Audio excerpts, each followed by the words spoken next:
A paz e graça do Senhor. Hoje compartilharei a palavra de Deus sobre a igreja de Esmirna, que é fiel até a morte, e a igreja de Pérgamo, do martírio de Antipas.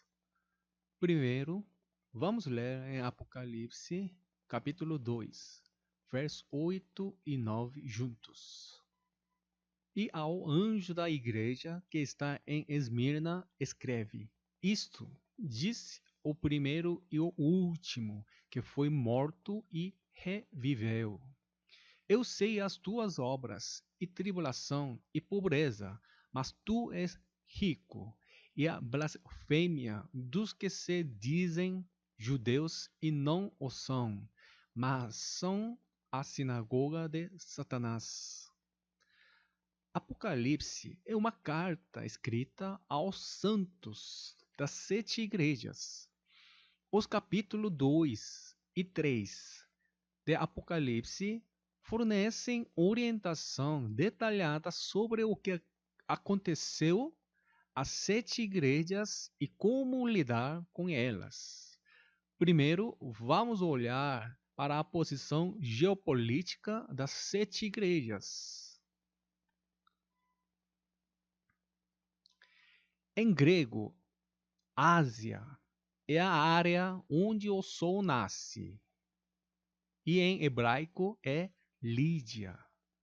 Em Gênesis capítulo 9, o verso 27, Noé abençoou e amaldiçoou seus filhos Sem, Jafé e Canaã, respectivamente. Vamos ler em Gênesis capítulo 9, o verso 27. Alargue Deus a Jafé e habite nas tendas de Sem, e seja ele Canaã por servo. É uma passagem que explica o destino das 3 tribos. O Deus que habita na tenda de Sem. Onde está localizada a tenda de Sem? No livro de Apocalipse, diz que fica na região da Lídia. O quarto filho de Sem é Lude.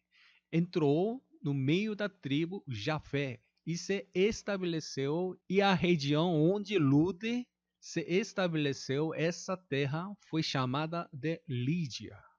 A tenda de Deus não deve estar em Jerusalém. Por quê? A igreja, a tenda de Deus, deve nascer onde Ruth, a tribo Sem, reside. Então a igreja foi fundada na Lídia, no meio da terra onde reside a tribo Jafé. O Apocalipse começa com a igreja de Éfeso, seguida por Esmirna, Pérgamo, Tiatira, Sardes, Filadélfia e Laodiceia. No entanto, a ordem em que olhamos para a igreja segue a ordem de Apocalipse capítulo 12.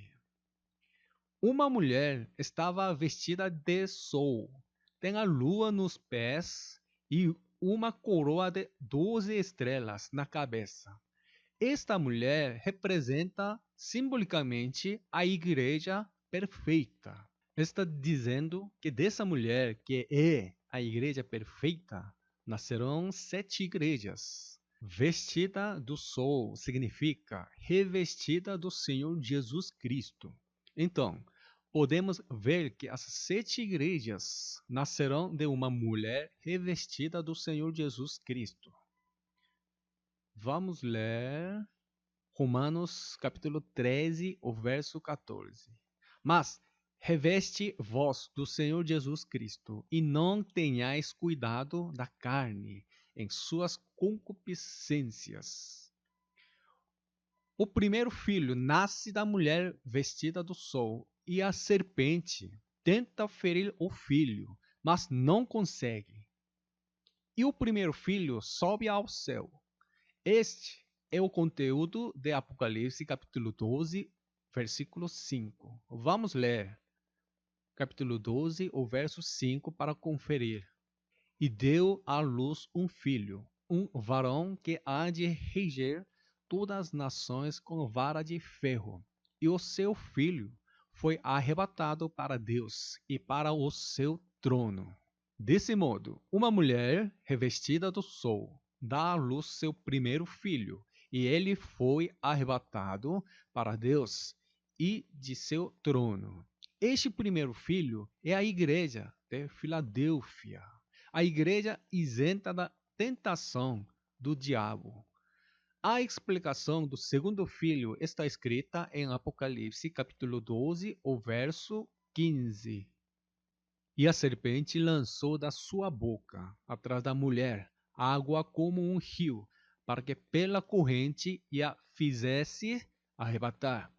Haverá uma igreja onde a serpente arrojar água com sua boca como um rio, e será arrastada pela água e morrerá. Essa igreja é a igreja de Éfeso e a igreja de Laodiceia.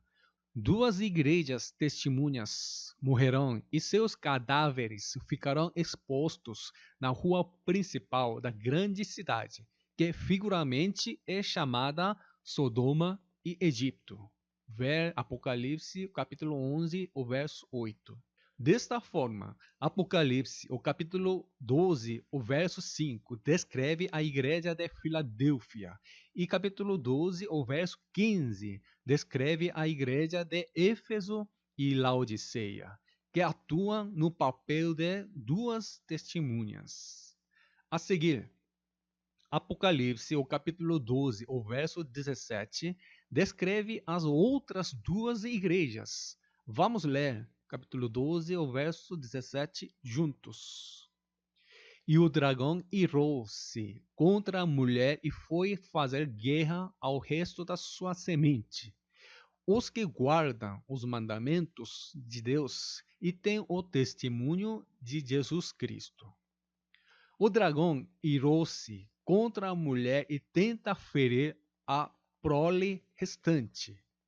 Isso vai acontecer na última metade do período de 7 anos de tribulação. Estas são as igrejas que têm os mandamentos de Deus e o testemunho de Jesus. Logo, as igrejas de Esmirna e Pérgamo serão martirizadas. Leamos Apocalipse, o capítulo 2, o verso 8. E ao anjo da igreja que está em Esmirna escreve: Isto diz o primeiro e o último, que foi morto e reviveu. Este versículo é um versículo que descreve o próprio Jesus. A Bíblia descreve Jesus em várias maneiras. Em Apocalipse, capítulo 2, o verso 8, está se referindo a Jesus como aquele que morreu e depois ressuscitou. Em Gênesis, capítulo 3, o verso 22, está escrito que depois que Adão comeu o fruto da ciência do bem e do mal, o Senhor Deus disse a Adão, se tornou como um de nós, sabendo o bem e o mal. Vamos ler Gênesis capítulo 3, o verso 22, juntos. Então disse o Senhor Deus: Eis que o homem é como um de nós, sabendo o bem e o mal. Ora, pois, para que não estenda a sua mão e tome também da árvore da vida, e coma, e viva eternamente. Entre o Deus Trindade, que sabendo o bem e o mal, um entre três deve experimentar a morte e a ressurreição, que é o bem e o mal. Por isso, Deus Filho veio como ser humano, aquele que foi o primeiro a ser persuadido e obedecido completamente à palavra de Deus ou à vontade de Deus é Jesus. Vamos ler em Hebreus, capítulo 12, o verso 2. Olhando para Jesus, autor e consumador da fé, o qual, pelo gozo que lhe estava proposto, suportou a cruz, desprezando a afronta, e assentou-se à destra do trono de Deus. Jesus Cristo é autor e consumador da fé. Portanto, nossa fé deve ser a fé que Jesus tem. A fé é crescente e deve amadurecer. A fé dos santos é para se assemelhar à fé de Jesus. Jesus disse à igreja de Esmirna quem seria martirizado, que tipo de fé ele tinha. Vamos ler em Apocalipse capítulo 2, o verso 9. Eu sei as tuas obras, e tribulação, e pobreza, mas tu és rico. E a blasfêmia dos que se dizem judeus e não o são, mas são a sinagoga de Satanás. Eu sei as tuas obras e tribulação e pobreza. Jesus não estava se referindo à pobreza material. Em 2 Coríntios, capítulo 8, o verso 9. Porque já sabeis a graça de nosso Senhor Jesus Cristo, que, sendo rico por amor de vós, se fez pobre, para que pela sua pobreza enriquecesseis. Citando este versículo, a maioria das igrejas ensina que se acreditarem em Deus, os pobres se tornarão ricos por meio de bênçãos. E realmente, que o apóstolo Paulo, que perdeu tudo por causa de Cristo, e considerou isso como esterco, ele tentou nos dizer que se cresce em Jesus, todos poderiam ficar ricos. Estas são as palavras faladas sobre nossa riqueza espiritual. Vamos ler o que o apóstolo Paulo disse em 1 Timóteo, capítulo 6, o verso 9. Mas os que querem ser ricos caem em tentação e em laço e em muitas concupiscências loucas e nocivas que submergem os homens na perdição e ruína. A fé não é apenas ouvir as palavras de que você gosta, visto que esse versículo foi falado pelo apóstolo Paulo. Então, devemos obedecê-lo. Em Apocalipse, capítulo 3, o verso 17. Como dizes, rico sou, e estou enriquecido, e de nada tenho falta, e não sabes que és um desgraçado e miserável, e pobre, e cego, e nu. Jesus disse à igreja de Laodiceia que parecia materialmente abundante, mas espiritualmente miserável, pobre, cego e nua, que não está revestida de Cristo. Da mesma forma, a igreja Esmirna não era pobre por falta de dinheiro. Isso significa que Jesus sabia que ela estava em uma situação difícil, onde não poderia ser devidamente nutrido, então ele disse que iria preenchê-la. Em Apocalipse, é o capítulo 2, o verso 9. A blasfêmia dos que se dizem judeus e não o são, mas são a sinagoga de Satanás. Jesus falou diretamente, dizer que o autoproclamado sangue judeu está misturado e que se trata de sinagoga de Satanás. Jesus declarou que não discriminaria mais. Esse conteúdo está escrito em Apocalipse, o capítulo 7, o verso 8. Da tribo de Zebulon, 12.000. Da tribo de José, 12.000. Da tribo de Benjamim, 12.000. Apocalipse capítulo 7, o verso 4 a 8, apresenta os nomes das 12 tribos de Israel. Entre essas 12 tribos está a tribo de José. Nenhum dos descendentes de José permaneceu nem em sangue, nem em carne, porque os dois filhos de José, Efraim e Manasses, que nasceram no Egito, foram adotados como filho de Jacó. Isso está escrito em Gênesis 48, verso 5. Vamos ler juntos. Agora, pois, os teus dois filhos, que te nasceram na terra do Egito, antes que eu viesse a ti no Egito. São meus. Efraim e Manassés serão meus, como Rubens e Simeão. Desde a adoção, José não teve mais filho. Desde que foram adotados 2 filhos, José não teve mais um filho. Então, os descendentes de José não existem mais. No entanto, está escrito no livro de Apocalipse que 12.000 foram assinalados como a tribo de José. Isso significa que não são as 12 tribos de Israel nascidas na carne, mas as 12 tribos de Israel espirituais. Em Romanos capítulo 2, o verso 28. Porque não é judeu o que o é exteriormente, nem é circuncisão a que o é exteriormente na carne, mas é judeu o que o é no interior, e circuncisão a que é do coração, no espírito, não na letra, cujo louvor não provém dos homens, mas de Deus. A característica dos judeus na Bíblia ser circuncidados. Mas a Bíblia diz que a circuncisão não tem nada a ver com a salvação. Apóstolo Paulo nos dizendo que os que têm a fé em Jesus como Salvador são judeus espirituais e o Israel espiritual.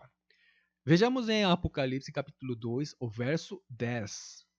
Nada temas das coisas que hás de padecer. Eis que o diabo lançará alguns de vós na prisão, para que sejais tentados, e tereis uma tribulação de 10 dias.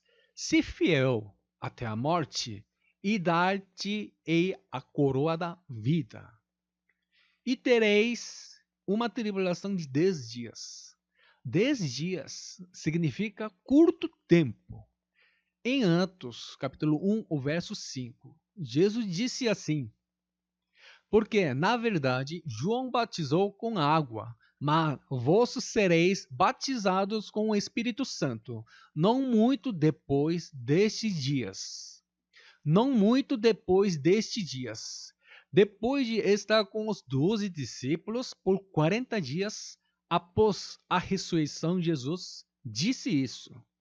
Depois que Jesus ressuscitou, ele passou 40 dias com seus 12 discípulos e ensinou sobre o reino de Deus e subiu ao terceiro céu. Após 10 dias, o Espírito Santo veio no Pentecostes. Os discípulos sabiam que o Espírito Santo viria no Pentecostes. Logo, podemos ver que 10 dias significa um período curto. Disse-se que o período de martírio para a igreja de Esmirna é um curto período de 10 dias. No período de 3 anos e meio, a tribulação terminará. Jesus havia falado que a igreja de Esmirna está prestes a ser martirizada dentro de poucos dias. Dentro de 3 anos e meio, a tribulação terminará. Se fiel até a morte, e dar-te-ei a coroa da vida. Diz que mesmo se você for morto, você deve manter sua fé. E essa fé não é a fé individual, mas a fé de Jesus. Em Gálatas, capítulo 3, o verso 26. Porque todos sois filhos de Deus, pela fé em Cristo Jesus. Isso significa que o Espírito que havia sido extinto ressuscitou e foi salvo por causa da fé de Jesus. Não é por causa de sua própria fé. Citando apenas Romanos, capítulo 10, o verso 10. Ensina como se fosse salvo se confessar que crê em Jesus com a boca. A salvação do espírito e salvação da alma. A salvação do espírito se refere aquele espírito que foi extinto é revivido pelo batismo do Espírito Santo. A salvação da alma é a salvação recebida por ouvir a palavra de Deus e obedecê-la de coração.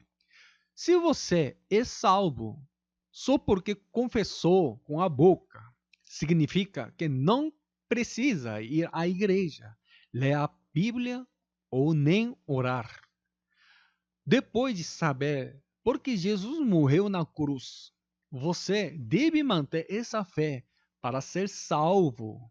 Por isso que devemos ler a Bíblia, ouvir o Evangelho e guardar os novos mandamentos de Deus. Vamos ler em Gálatas, capítulo 3, o verso 22 e 23 e 25 e 26.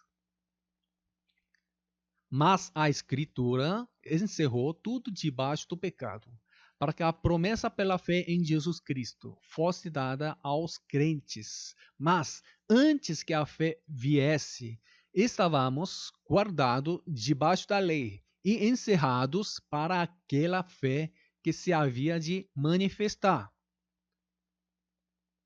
Verso 25 e 26. Mas, depois que a fé veio, já não estamos debaixo de aio, porque todos sois filhos de Deus pela fé em Cristo Jesus. E leiamos João 16, o verso 9. Do pecado, porque não creem em mim. E também vamos ler Efésios capítulo 2, verso 8 juntos. Porque pela graça sois salvos por meio da fé, e isso não vem de vós, é dom de Deus. Nossa fé é a fé nascida de Jesus. Por isso que Jesus é a fé. O pecado de Adão já foi perdoado pela obediência de Jesus. Desde então, o pecado é não acreditar nas palavras de Jesus e não obedecê-la. Tudo o que você faz pelas concupiscências carnais dá à luz o pecado. Vamos ler para conferir Tiago, capítulo 1, o verso 15. Depois, havendo a concupiscência concedido, dá à luz o pecado. E o pecado, sendo consumado, gera a morte. O que a igreja de Esmirna deve apegar até a morte é a fé que entender por que Jesus morreu na cruz. Isso significa que nós devemos entender o plano de salvação de Deus para ser um filho de Deus e manter sua fé para se tornar a noiva de Jesus. Então, devemos ser 5 virgens que prepararam o azeite na lâmpada. Leiamos na Epístola aos Gálatas, capítulo 3, verso 28. Nisto, não há judeu nem grego, não há servo nem livre, não há macho nem fêmea, porque todos vós sois um em Cristo Jesus. Diz que não devem discriminar entre judeus, gregos, homens ou mulheres. Todos aqueles que estão em Jesus são filhos de Deus. E se não estiveram em Jesus, não podem ser filhos de Deus. Em grego, homem e mulher também significa marido e esposa. Vejamos a tradução de outro editor. Almeida, revista e atualizada. Desarte, não pode haver judeu nem grego, nem escravo nem liberto, nem homem nem mulher, porque todos vós sois um em Cristo Jesus.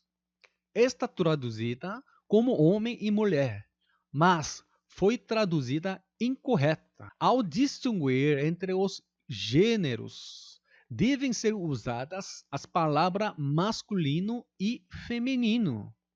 Por causa desse erro de tradução, em 1 Coríntios e 1 Timóteo, o versículo de que as mulheres estejam caladas nas igrejas foi entendida como se as mulheres não devem se ministrar incondicionalmente. Aquela palavra não deve ser traduzida como mulher. Significa a esposa ao original. Leamos 1 Coríntios, capítulo 14, o verso 34 e 35.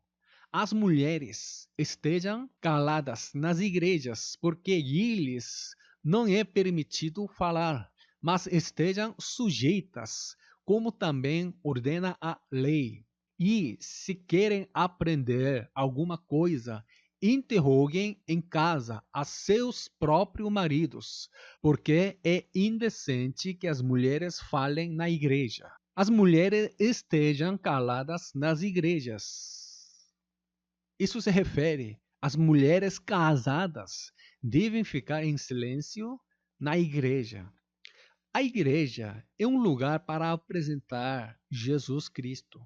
Jesus, que é o marido, e a igreja, que é a esposa, devem aprender como podem manter um relacionamento um com o outro, no sentido de não romper essa ordem.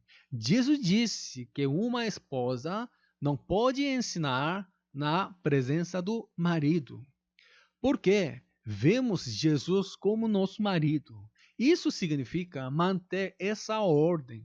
Não que as mulheres nunca devem ensinar na igreja.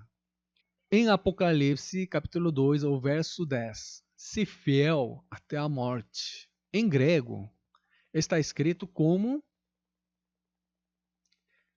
ginomai pistos artiri thanatos. Vamos ver a escritura original em grego.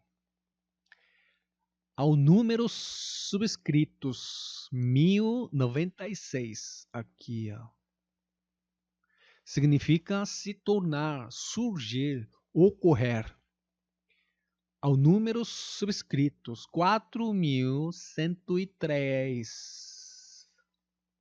Pistos significa confiável, sincero, fiel. Ao número subscrito 891 significa até. Aos números subscritos 2288 significa a morte. Essa frase, essa palavra foi dada à igreja de Esmirna. Ou seja, devemos possuir e manter a fé que Jesus realizou. Dar-te-ei a coroa da vida. A coroa, em grego, é Stefanos. Devemos receber essa coroa. Vamos ler Apocalipse, capítulo 2, o verso 11. Quem tem ouvidos, ouça o que o Espírito diz às igrejas. O que vencer não receberá o dano da segunda morte. O que vencer. Esta palavra foi dada a todas as 7 igrejas. O livro do Apocalipse é uma carta circular. As 7 igrejas compartilharam umas para as outras para ler uma carta, um livro. Este conteúdo está escrito em Apocalipse, capítulo 1, o verso 11. Vamos ler juntos. Que dizia: o que vês, escreve-o num livro e envia-o às 7 igrejas que estão na Ásia, a Éfeso e a Esmirna e a Pérgamo e a Tiatira e a Sardes e a Filadélfia e a Laodiceia. O livro escrito está no singular. O apóstolo João escreveu num livro e as 7 igrejas se compartilharam para lê-lo. Não foi apenas prometido à igreja de Esmirna. Jesus prometeu, sim, que daria a coroa da vida ao que vencer entre todos os santos das 7 igrejas espirituais. Não receberá o dano da segunda morte. Sobre a segunda morte, está explicada em Apocalipse, capítulo 20, o verso 14 e 15. Então, a morte e o Hades foram lançados no lago de fogo. O lago de fogo é a segunda morte. Se o nome de alguém não foi encontrado no livro da vida, este foi lançado no lago de fogo. Estes 2 versículos, vou usar a tradução da Nova Versão Internacional. A razão é que a tradução é mais semelhante à escritura original em grego. Quando o milênio terminar, aqueles que estavam no mar de vidro misturado com fogo, a morte e o Hades sairão para receber o julgamento do trono branco. Eles serão investigados no julgamento do trono branco, e se não estiver o nome no livro da vida, serão lançados no lago de fogo. As pessoas do Antigo Testamento que não ouviram o Evangelho de Cristo sairão da morte, e todos os incrédulos sairão do Hades. Também serão investigados para saber que os nomes estão escritos no livro da vida ou não. Agora, vamos checar sobre a igreja de Pérgamo. Vamos ler em Apocalipse capítulo 2, o verso 12 e 13 juntos. E ao anjo da igreja que está em Pérgamo, escreve: Isto diz aquele que tem a espada aguda de 2 fios. Eu sei as tuas obras e onde habitas, que é onde está o trono de Satanás, e retens o meu nome e não negaste a minha fé, ainda nos dias de Antipas, minha fiel testemunha, o qual foi morto entre vós, onde Satanás habita. Pérgamo significa lugar elevado, lugar de casamento, fortaleza robusta. Mas o significado pelo Apocalipse, a igreja de Pérgamo é uma igreja misturada com outras religiões. Em grego, Pérgamos, composto em 2 palavras, gameu, significa casar, e perge tem um significado de torre. O lugar do casamento tem um bom significado, mas está nos referindo à igreja que está emparelhada com o mundo. Mesmo assim, existem aqueles que mantêm a fé. Esta pessoa se chama Antipas. Ali, Jesus está com a espada afiada de 2 gumes. Essa espada é chamada de Rompeia em grego. Existem 2 tipos de espadas na Bíblia. Rompeia, uma espada de guerra usada para derrotar oponentes. E a outra? Marcheira. É outra espada que causa a divisão, contendas. Espada, uso pessoal. Em Apocalipse, o capítulo 6, o verso 4. E saiu outro cavalo vermelho, e ao que estava assentado sobre ele foi dado que tirasse a paz da terra, e que se matassem uns aos outros, e foi-lhe dada uma grande espada. Foi-lhe dada uma grande espada. A espada neste versículo é marcheira. O primeiro, saiu um cavaleiro do cavalo branco. Ele é Jesus ressuscitado, que venceu da morte e anunciou o evangelho. Em seguida, saiu outro cavaleiro do cavalo vermelho. Ele tirasse a paz da terra. No livro do Apocalipse, a terra significa a igreja. Esse cavaleiro do cavalo vermelho entra na igreja e fez para que matassem uns aos outros. O objetivo é o que se faz dividir os santos. O que ele tem é uma grande espada. Assim, o cavaleiro do cavalo vermelho se refere a uma pessoa que pode cortar qualquer tipo de relacionamento. Esse é o papel do diabo. Ao escritura original em grego, podemos ver que o uso da espada que Jesus possui e o de Satanás são completamente diferentes. O conteúdo do Apocalipse capítulo 2, o verso 12 a 17, revela a situação dos santos que pertencem na igreja de Pérgamo espiritualmente, desde o tempo da igreja primitiva até o segundo advento de Jesus. Simboliza a igreja que é depravada no fim dos tempos, como a igreja de Pérgamo, a igreja de Esmirna e a igreja de Pérgamo.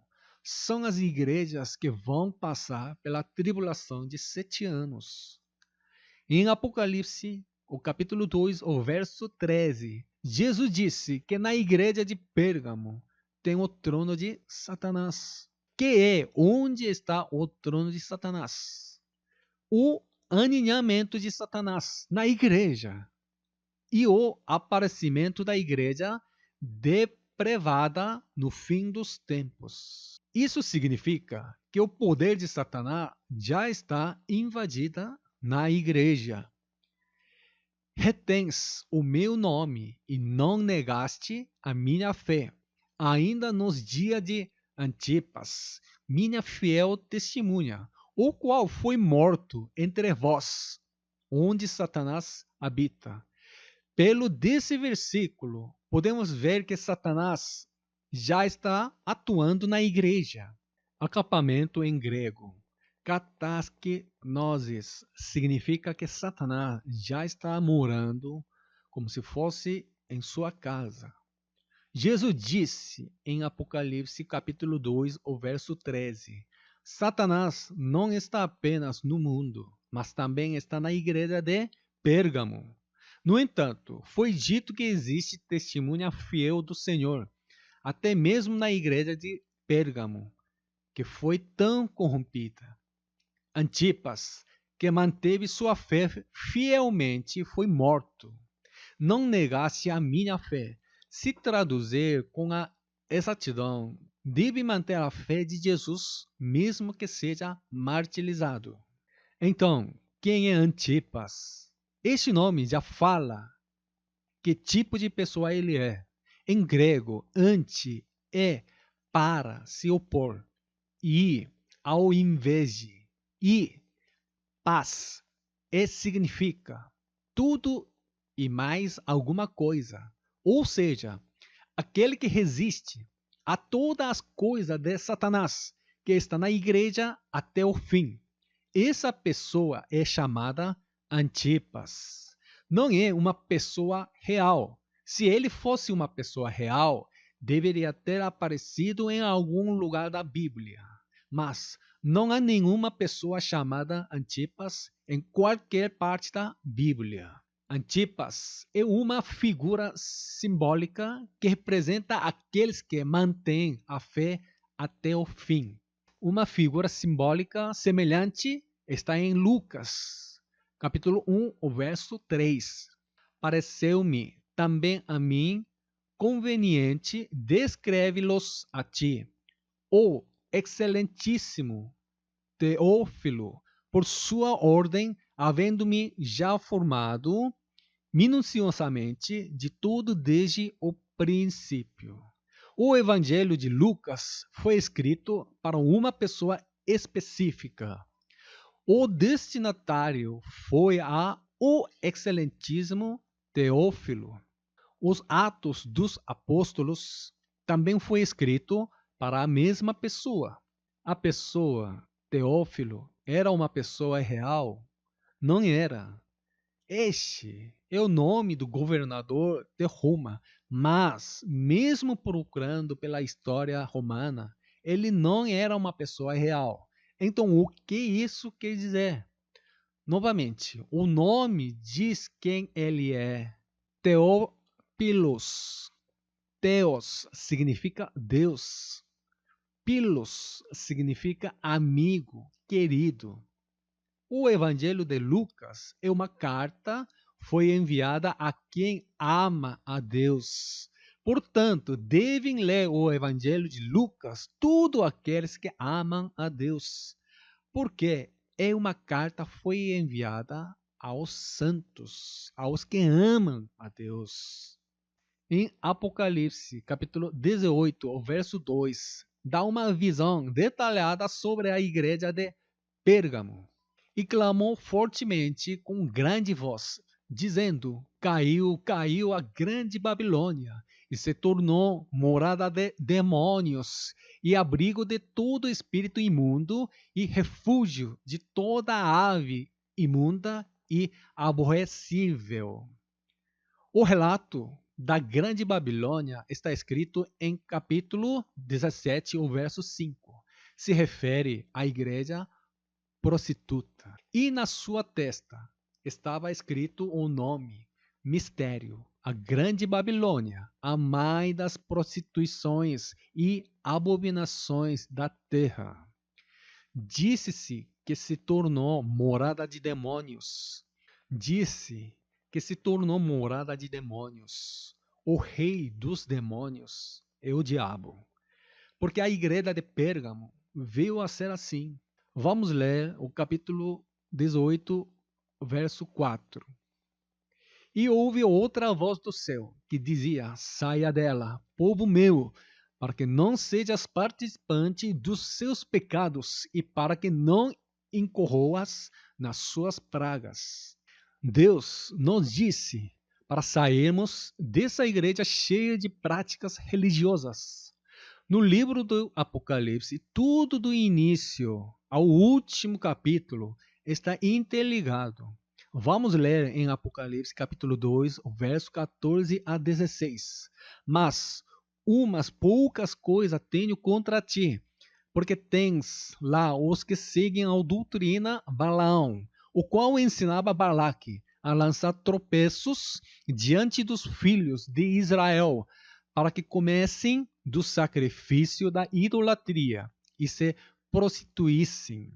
Assim, tens também os que seguem a doutrina dos nicolaítas, o que eu aborreço.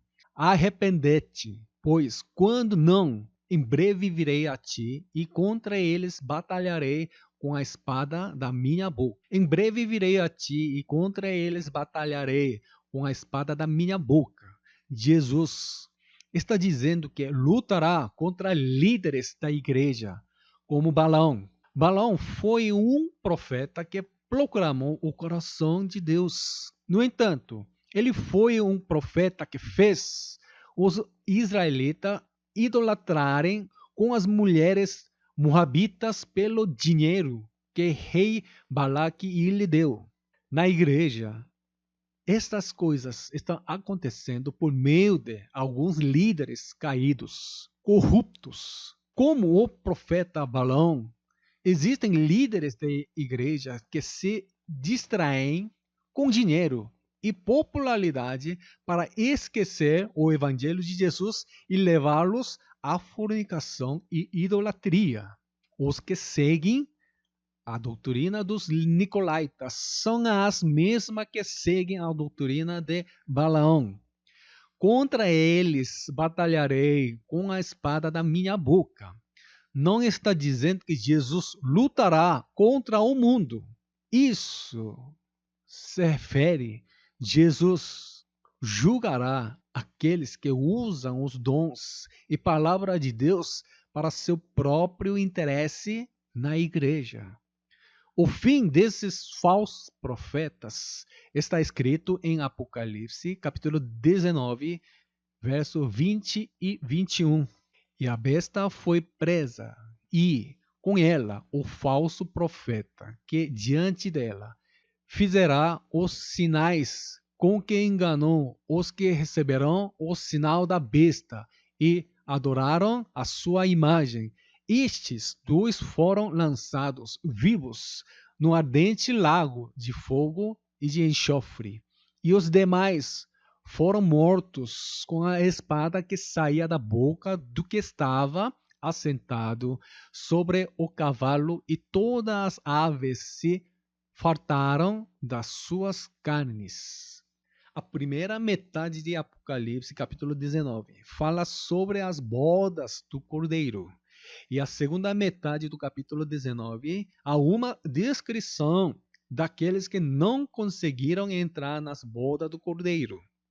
A besta e falsos profetas serão lançados no lago de fogo, e os santos que os seguiam serão lançados no mar de vidro misturado com fogo. Vamos ler Apocalipse, capítulo 2, verso 17, juntos. Quem tem ouvidos, ouça o que o Espírito diz às igrejas. Ao que vencer, darei eu a comer do maná escondido, e dar-lhe-ei uma pedra branca, e na pedra um novo nome escrito, o qual ninguém conhece, senão aquele que o recebe. Darei eu a comer do maná escondido. O maná está colocado na arca da aliança do Santo dos Santos, e o pão da vida. Ou seja, o maná é a palavra de Jesus. Vamos ler em Hebreus capítulo 9, o verso 4. Que tinha um incensário de ouro e a arca do concerto, coberta de ouro toda em redor, em que estava um vaso de ouro que continha o maná, e a varão de Arão, que tinha florescido, e as tábuas do concerto. E vamos ler João, capítulo 6, o verso 48 a 50, juntos. Eu sou o pão da vida. Vossos pais comerão o maná no deserto e morrerão. Este é o pão que desce do céu, para que o que dele comer não morra. Em Apocalipse, capítulo 2, o verso 17, dá-lhe uma pedra branca. Essa pedra, a escritura original em grego está escrito com uma palavra diferente. A pedra em grego é litos. A palavra pedra usada em Apocalipse capítulo 2, 17, em grego é Sifos. Esta palavra aparece apenas 2 vezes na Bíblia. Significa pedrinhas de areia. Em Atos, capítulo 26, há uma cena em que o apóstolo Paulo testifica perante o rei Agripa sobre o que tinha feito no passado. No passado, ele havia lançado muitos santos na prisão, e quando os matavam, dava seu voto para matá-los. O voto pela morte contra eles tem o mesmo significado que jogar uma pedrinha de areia. Jogar uma pedrinha de areia é o mesmo que condenar. Por ser uma pedra branca, significa o julgamento justo.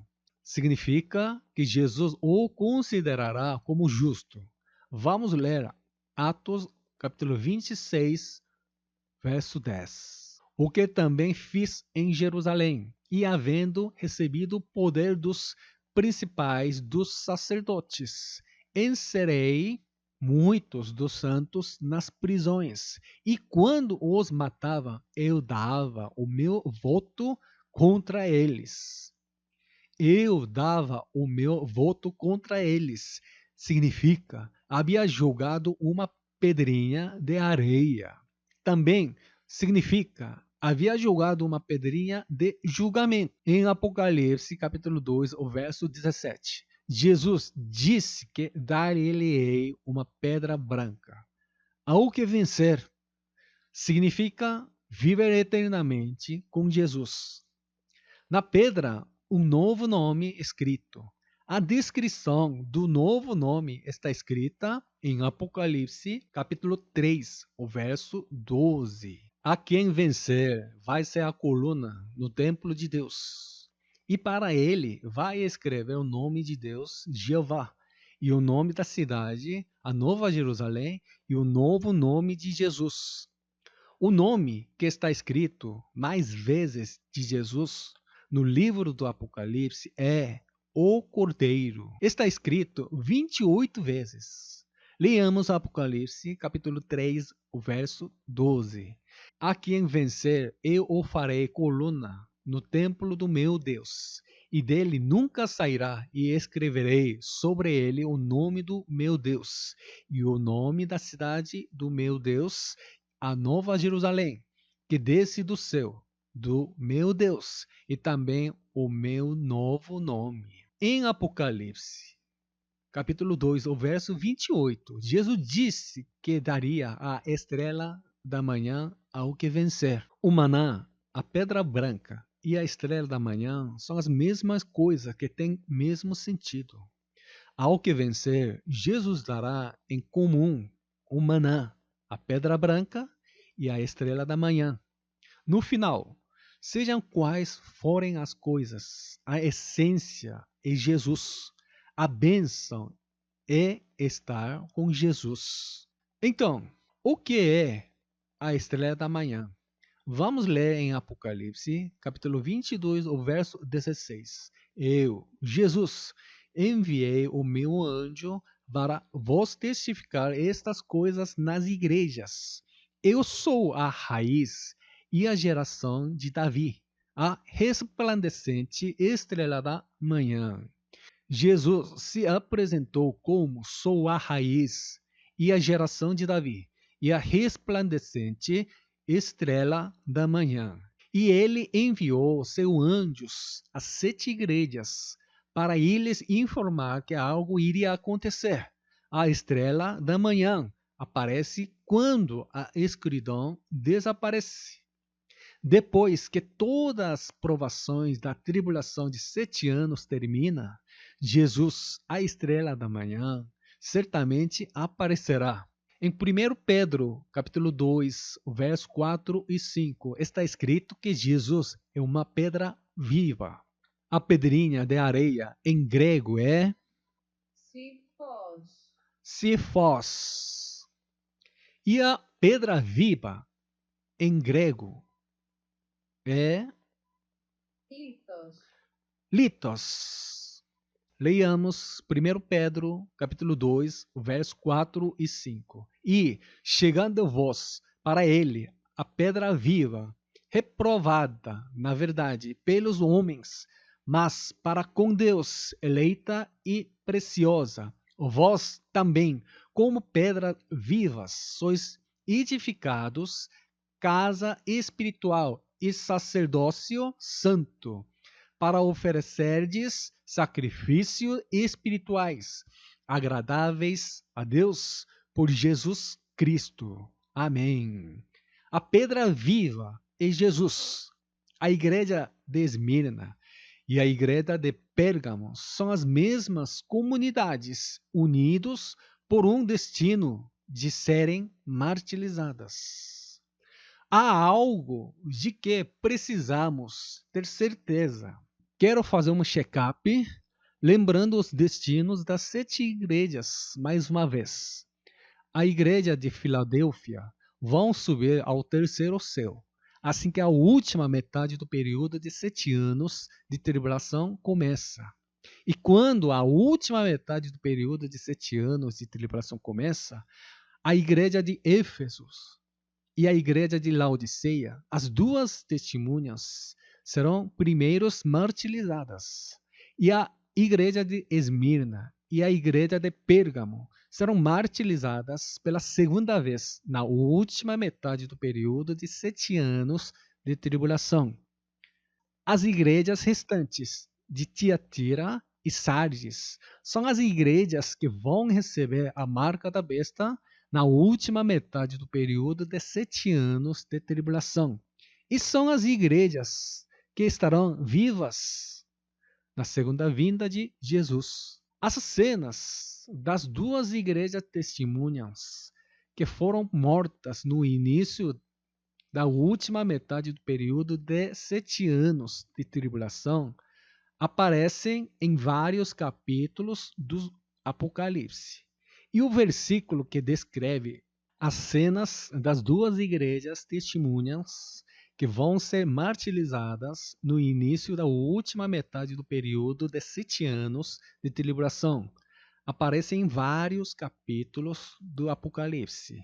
E o versículo que descreve essas duas igrejas está em Apocalipse, capítulo 6, verso 9. Vamos ler juntos. E havendo aberto o quinto selo, vi debaixo do altar as almas dos que foram mortos por amor da palavra de Deus e por amor do testemunho que deram. Quando o quinto selo havendo aberto, podemos ver que já haviam as almas mortas por amor da palavra de Deus e do testemunho. O quinto selo será aberto na última metade do período de 7 anos de tribulação. Aqueles que foram mortos são as duas igrejas testemunhas. O quinto selo será aberto no tempo da sexta trombeta. Naquele tempo, os 4 anjos que estão presos junto ao grande rio Eufrates serão soltos para matar essas duas igrejas testemunhas para a hora e dia e mês e ano, a fim de matarem a terça parte dos homens. Vamos ver o que as duas testemunhas mortas disseram a Deus. Este é o conteúdo do Apocalipse, capítulo 6, o verso 9 e 10. Vamos ler juntos. E havendo aberto o quinto selo, vi debaixo do altar as almas dos que foram mortos por amor da palavra de Deus e por amor do testemunho que deram. Clamavam com grande voz, dizendo: até quando, o verdadeiro e santo dominador, não julgas e vingas o nosso sangue dos que habitam sobre a terra? Eles clamavam: até quando não julgas e vingas o nosso sangue dos que habitam sobre a terra? No versículo 11, foi-lhes dito que repousassem ainda um pouco de tempo, até que também se completasse o número de seus conservos e seus irmãos que haviam de ser mortos, como eles foram. Vamos ler capítulo 6, o verso 11, juntos. E a cada um foi dada uma comprida veste branca, e foi-lhes dito que repousassem ainda um pouco de tempo, até que também se completasse o número de seus conservos e seus irmãos que haviam de ser mortos, como eles foram. Está se referindo que devem esperar até a morte da igreja de Esmirna e a igreja de Pérgamo. As duas igrejas testemunhas são a igreja de Éfeso e a igreja de Laodiceia. Vamos ler Apocalipse capítulo 9, o verso 14 a 18 juntos. A qual dizia ao sexto anjo que tinha a trombeta: solta os 4 anjos que estão presos junto ao grande rio Eufrates.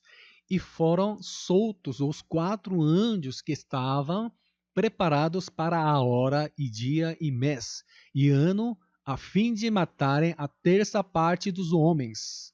E o número dos exércitos dos cavaleiros era de 200 milhões. E ouvi o número deles. E assim vi os cavalos nesta visão. E os que sobre eles cavalgavam tinham couraça de fogo, e de jacinto, e de enxofre. E a cabeça dos cavalos era como cabeça de leão, e de sua boca saía fogo, fumaça e enxofre.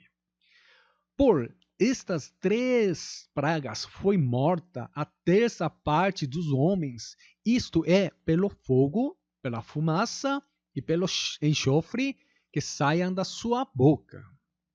Devem ser lidos com atenção. No versos 14 e 15, os 4 anjos que estão presos junto ao grande rio Eufrates, eles vão matar 1/3 das pessoas naquele ano, mês, dia e hora. E nos versos 16 a 18, 200 milhões de cavaleiros vão matar outra terça parte dos homens. Está registrado claramente que 1/3 serão mortas por 4 anjos e 200 milhões de cavaleiros vão matar outro terço. Isso acontecerá sequencialmente na última metade do período de 7 anos de tribulação. De todas as 7 igrejas, a igreja de Filadélfia seria isenta de tribulação e deve ser contada como 1/3 das 6 igrejas restantes. A igreja de Éfeso e Laodiceia são mortas por 4 anjos, e a igreja de Esmirna e Pérgamo são mortas por 200 milhões de cavaleiros. Em Apocalipse, capítulo 11, o verso 2, e deixa o átrio que está fora do templo e não o messas, porque foi dado às nações, e pisarão a cidade santa por 42 meses. Por 42 meses, ou seja, nos últimos 3 anos e meio da tribulação de 7 anos, Esmirna e Pérgamo serão pisoteados por 200 milhões de cavaleiros. O mesmo conteúdo está escrito em Apocalipse, capítulo 13, o versículo 5 e 6 também. E foi-lhe dada uma boca para proferir grandes coisas e blasfêmias, e deu-se-lhe poder para continuar por 42 meses.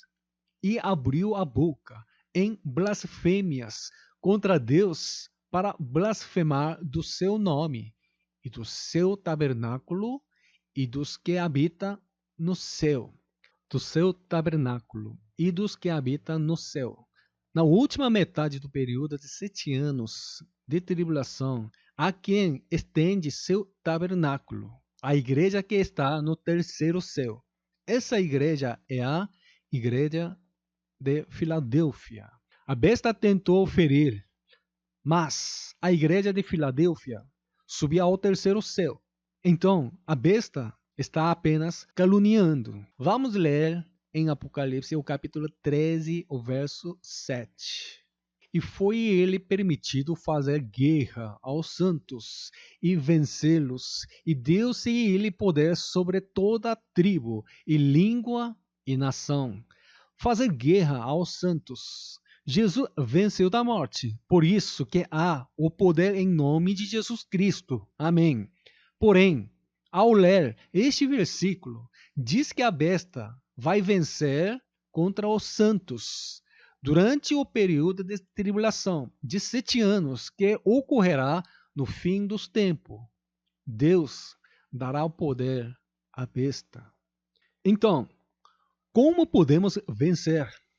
Você deve se lembrar bem da programação de Jesus e manter sua fé de acordo com essa programação. Ou seja, temos que tornar um vencedor que Deus aprova. Deu-se-lhe poder sobre toda a tribo e língua e nação. A besta recebeu o poder guerrear contra os santos. A besta recebeu esse poder pelo dragão. E o dragão foi recebido de Deus. A maioria dos cristãos não entendem essa parte. Claro, porque o critério de vitória que viver nesta terra e lutar contra Satanás para triunfar se concentra apenas em resolver certos problemas e curar as enfermidades. Porque a igreja está ensinando dessa forma. Deixe-me lhe dar um exemplo. Um cristão ou pastor fiel e cheio do Espírito Santo ficou com câncer. E toda a igreja intercedeu, mas acabou se morrendo. Então, quer dizer que aqueles que eram cheios do Espírito Santo, que morreram de doenças, foram derrotados por Satanás? Não. Visto que a igreja que intercedeu arduamente, mas não conseguia curar a enfermidade, então ela se tornaria uma igreja derrotada sem poder? Também não. Será que isso significa que uma igreja que tem pouco poder foi derrotada por Satanás? De jeito nenhum. Em Apocalipse capítulo 3, o verso 8, está escrito que a igreja de Filadélfia era uma igreja com pouco poder. Não se importa ter muito ou menos poder do Espírito Santo, mas é importante manter a fé fiel com pouco poder. Muitas igrejas ensinam sobre o Espírito Santo. No entanto, existem igrejas que negligenciam ou rejeitam o batismo do Espírito Santo, o dom do Espírito Santo ou a manifestação do Espírito Santo. Como vão ser essas igrejas no fim dos tempos? O Apocalipse nos diz claramente. Lutar e vencer pode significar que uma doença ou problema seja resolvida em nome de Jesus. Porque o Espírito Santo foi enviado a nós para que os santos irmãos em Jesus pudessem viver uma vida de testemunho do Evangelho, usando a autoridade em nome de Jesus Cristo. Quando os santos que receberão o Espírito Santo vivem a vida do reino de Deus nesta terra, eles se tornam ao que vencer, conforme foi dito no livro do Apocalipse. Com o dom do Espírito Santo, testificam do Evangelho e se frutificam o fruto do Espírito Santo, tornaram-se verdadeiros vencedores. Um bom exemplo. Considerem como o apóstolo Paulo viveu. E será fácil de entender quando nós pensamos sobre a vida dos 12 discípulos de Jesus que viverão enquanto testemunhavam o Evangelho. Ou considere Estevão, que não era apóstolo nem profeta, mas era diácono. Todos eles são aqueles que fizeram maravilhas e sinais. Como aprendemos? Eles foram aqueles que deram suas vidas para testificar do Evangelho. Então, as bênçãos de Deus devem ser transbordadas e tiveram que tornar ricos e viver sem problemas. Além disso, eles deveriam ter vivido saudáveis, sem doença. No entanto, o apóstolo Paulo teve uma vida longe das riquezas. Além disso, sofreu de doença. E o diácono Estevão foi humilhado publicamente pelas pessoas e foi apedrejado até a morte. Aqueles que deram suas vidas para testemunhar do Evangelho, assim viveram uma vida longe das bênçãos de Deus, que ouvimos inúmeras vezes. Então, podemos dizer que Deus não os abençoou? Claro que não. Já sabemos disso. Devemos definir o padrão da vitória corretamente. Na Bíblia, vencer não significa que apenas os problemas sejam resolvidos e as doenças sejam curadas em nome de Jesus.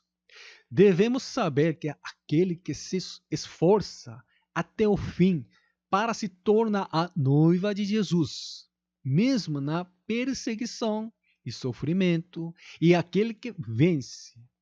Só então podemos entender que Satanás pode ser usado no plano de salvação de Deus. Considere o caso de Jó. Está escrito que Jó era um homem justo em os seus dias. Se entendermos como as pragas inexplicáveis ocorreram a ele e como Jó lidou com as pragas, seremos capazes de entender por que os 7 anos de tribulação acontecerá para a igreja no fim dos tempos. Em outras palavras, aqueles que vencem são aqueles que mantêm sua fé em quaisquer perseguições e tribulações, mas não apenas que certos problemas sejam resolvidos e doenças sejam curadas em nome de Jesus. Aqueles que praticam a fé sem medo da morte por causa do Evangelho tornam-se ao que vencer. Quando você tem essa fé, a doença será curada e o problema será resolvido em nome de Jesus. Vamos ler em Gênesis, capítulo 3, o verso 14 juntos. Então o Senhor Deus disse à serpente: Porquanto fizeste isto, maldita será mais que toda besta e mais que todos os animais do campo. Sobre o teu ventre andarás e pó comerás todos os dias da tua vida. Isso significa que Adão foi feito do pó da terra, então Satanás recebeu a autoridade para matar a carne humana. A fé não é acreditar nos próprios pensamentos. Vocês não devem entender a palavra de Deus por meio da ciência mundana. A fé é obedecer totalmente na palavra de Deus por meio da fé de Jesus. A cura acontecerá em nome de Jesus. No entanto, não pode ser curado a menos que Deus o cure. Nesse caso, não significa que Deus não é o amor e Deus é inexistente, porque não foi curado. Se a doença do corpo não foi curada, mas se ele foi batizado com o Espírito Santo e morreu cheio do Espírito Santo, com a palavra e a oração, então morreu como um vencedor e recebeu a maior bênção de estar com Jesus para tudo sempre. Se não amaldiçoar a Deus, mesmo em situações que não consegue entender e confiar nele cada vez mais, o Pai Celestial concederá algo excelente para o seu filho. Por isso, temos que entender o livro do Apocalipse corretamente.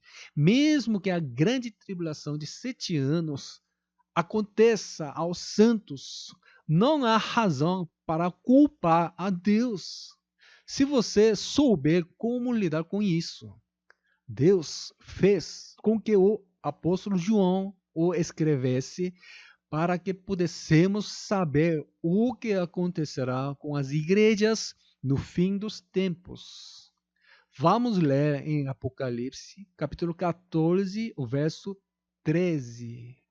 E ouvi uma voz do céu que me dizia: Escreve, bem-aventurados os mortos que desde agora morrem no Senhor. Sim, diz o Espírito, para que descansem dos seus trabalhos e as suas obras os sigam. Desde agora, na última metade do período de 7 anos de tribulação, morrem no Senhor. Bem-aventurados os que formaram o corpo de Cristo e prepararam o azeite e morreram em Jesus. Em Apocalipse, capítulo 20, capítulo 4, está escrito o que acontecerá no milênio pelas obras que fizeram. E vi tronos e assentaram-se sobre eles aqueles a quem foi dado o poder de julgar. E vi as almas daqueles que foram degolados pelo testemunho de Jesus e pela palavra de Deus, e que não adoraram a besta nem a sua imagem, e não receberão o sinal na testa nem na mão, e viverão e reinarão com Cristo durante 1000 anos. Glória a Deus! Assentaram-se sobre eles aqueles a quem foi dado o poder de julgar.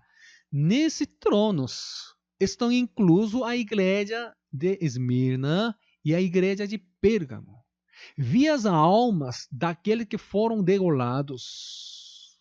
Assentaram-se sobre eles aqueles que a quem foi dado o poder de julgar. Nesse trono estão inclusos a igreja de Esmirna e a igreja de Pérgamo. Vi as almas daqueles que foram degolados pelo testemunho de Jesus e pela palavra de Deus. Eles são as igrejas de duas testemunhas. A igreja de Éfeso e a igreja de Laodiceia. As igrejas que foram martirizadas em primeiro, que não adoraram a besta, nem a sua imagem, e não receberão o sinal na testa, nem na mão. Acontecerá na última metade do período de 7 anos de tribulação. Então, referem à igreja de Esmirna e à igreja de Pérgamo. Viverão e reinarão com Cristo durante 1000 anos. As igrejas que participam da primeira ressurreição, a melhor ressurreição, reinarão com Jesus Cristo por 1000 anos. Glória a Deus! Glória a Deus! Assim, através do livro do Apocalipse, foram apresentadas as 7 igrejas que existirão no fim dos tempos. Os santos devem ter total confiança em Deus. Isso significa que você deve confiar na palavra de Deus escrita na Bíblia. Que nós devemos confiar nas palavras de Deus escrita na Bíblia, assim que podemos enfrentar a tribulação pela fé. Na primeira vez que eu ouvi essa pregação, você pode não entendê-lo, e até que pode estranhar, pode pensar essa pregação meio incompreensível os cristãos. Por isso que copiei os versículos bíblicos necessários para o entendimento e pedi para lê-los juntos. Eu gostaria de apresentar um padrão claro, espiritualmente, para o discernir. No entanto, não é fácil discernir qual pregação é verdadeiro. Eu gostaria de apresentar um parâmetro, um padrão claro para o discernimento espiritual. Os cristãos que anseiam pela cura imediata de sua doença precisarão de uma pregação de cura. Além disso, os cristãos que estão desempregados precisarão da oração para conseguir um emprego. No entanto, a melhor bênção para todos os santos é a vida eterna com Jesus. As pregações que não testificam sobre a esperança de vida eterna, um pregador que fala apenas de boas bênçãos é um falso profeta. Um pastor que ensina e compartilha como superar o sofrimento com Jesus para a vida eterna é um verdadeiro pastor. O Novo Testamento explica em detalhes os necessários para se preparar a vida eterna. O líder que orienta os membros da igreja para que se preparem essas necessidades é um bom pastor conduzido pelo Espírito Santo. A primeira coisa que você precisa se preparar para ter uma vida eterna é o Espírito Santo. O templo de Deus deve ser o lugar da presença de Deus. Para fazer isso, o Espírito Santo, o Espírito de Deus, deve se habitar em coração. Então, Deus, nosso Pai Celestial, enviou o Espírito Santo para nós.